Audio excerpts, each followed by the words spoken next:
We all know the different products that Apple make, like the iPhone and iPad, but do we know about the co-founder of Apple, who was a hippie and regularly went on strange diets? In this video we're going to learn more about Steve Jobs and how he helped change the world. If you're new here, make sure you subscribe to the channel and like this video. Born in 1955 to two University of Wisconsin graduates, his father was a Syrian PhD student and mother an undergraduate.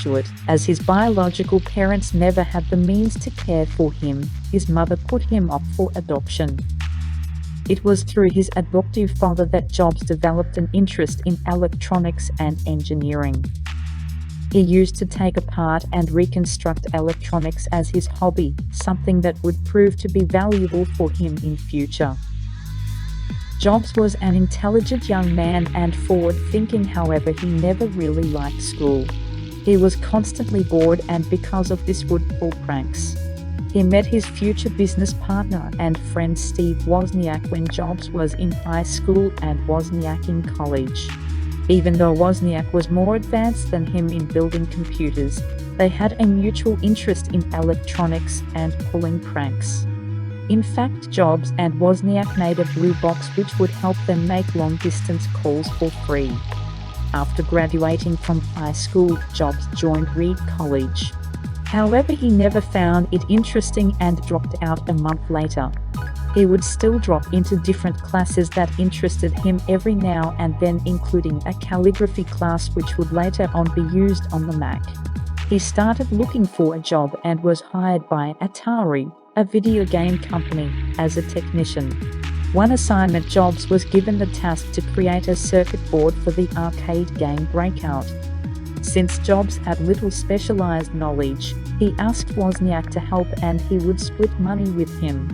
Long story short, Atari were impressed and paid $5,000 to Jobs. Jobs told Wozniak they only gave $700, to which he gave him $350.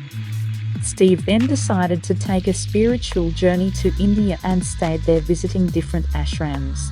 While there he would also experiment with drugs like LSD, which he called one of the most eye-opening events of his life. In 1976, Steve Wozniak wanted a more affordable personal computer and started making his own version. He then proceeded to show Jobs as well as others at their local computer club. Jobs saw the commercial potential in this and convinced Wozniak to start selling them. Initially they wanted to sell individual circuit boards to enthusiasts but decided to sell complete computers. To raise funds for their new venture, Woz sold his HP 65 calculator and Jobs sold his Volkswagen van. To get the agreement drawn up for Apple, Jobs got his colleague, Ronald Wayne, to do it.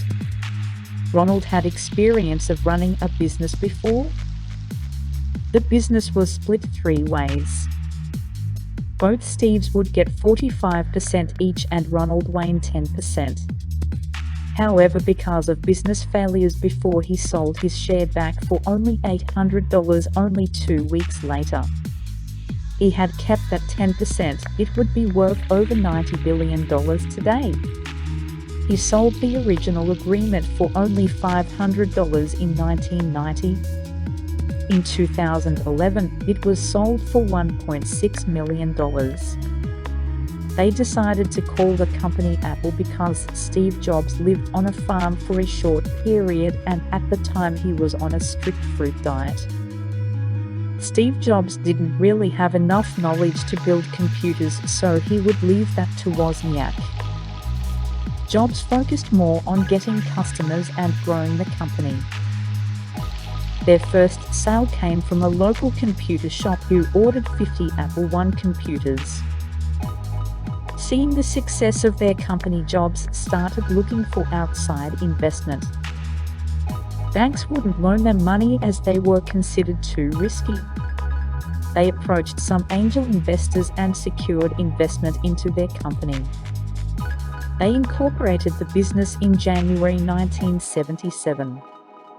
Over the next few years, Apple experienced growth and went public in 1980 thanks to launching some successful products such as the Apple II.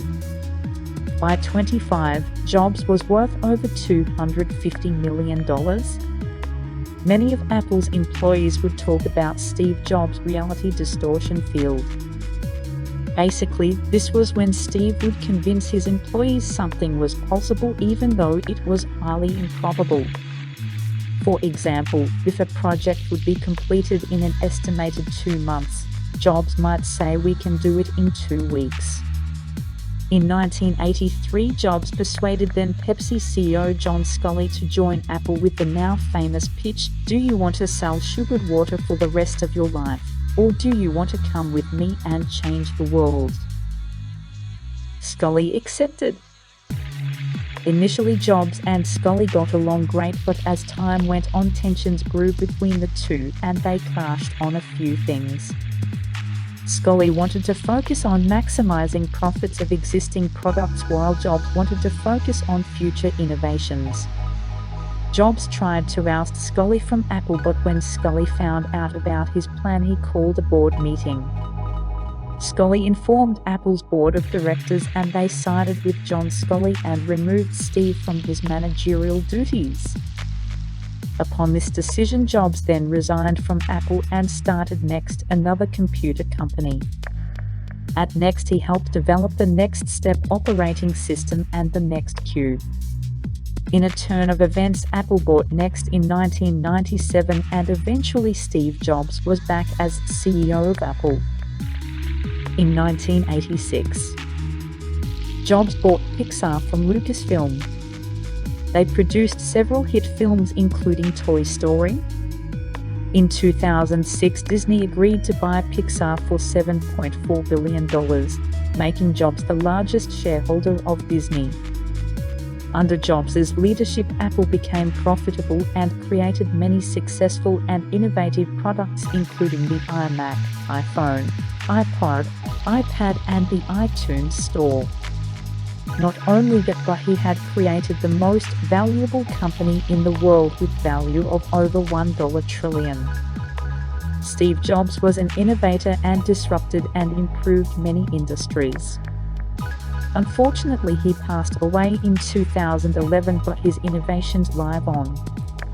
If you enjoyed this video, please leave a like and consider subscribing. Thanks for watching.